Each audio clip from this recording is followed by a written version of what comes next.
Betting వ్యవహారం England fast bowler పై నిషేధం. గత కొంతకాలంగా క్రీడను క్రీడగా ఆస్వాదించే వారి కంటే దాని మాటున బెట్టింగ్ వ్యవహారాలు నడిపే వారే ఎక్కువ అనే చర్చ నడుస్తున్న సంగతి తెలిసిందే.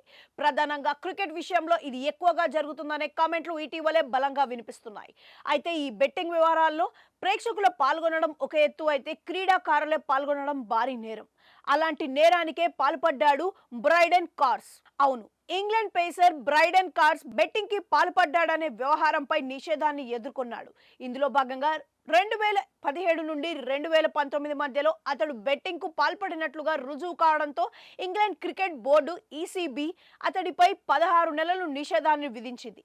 ఇందులో 13 నెలలు సస్పెన్షన్, 2 ఏళ్ల కాలానికి నిలిపివేయగా 3 నెలల సస్పెన్షన్ మే 28 నుండి ఆగస్టు 28, 2024 వరకు అమలులో ఉంటుంది. దక్షిణాఫ్రికాలో జన్మించి ఇంగ్లాండ్కు ప్రాతినిధ్యం వహిస్తున్న 28 ఏళ్ల కార్స్ 2016లో డర్హమ్ కౌంటీలో అరంగేట్రం చేశాడు. అనంతరం 2021 నుండి ఇంగ్లాండ్ జాతీయ జట్లకు ప్రాతినిధ్యం వహిస్తున్నాడు.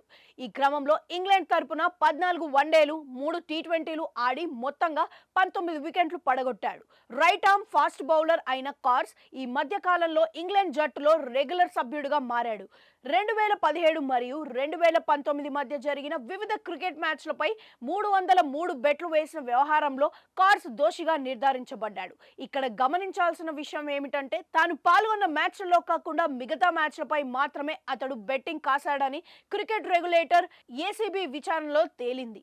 ఇదే సమయంలో కార్స్ తనపై ఇచ్చిన ఆరోపణలు అంగీకరించాడని, పశ్చాత్తాపం చూపించాడని ధృవీకరించారు.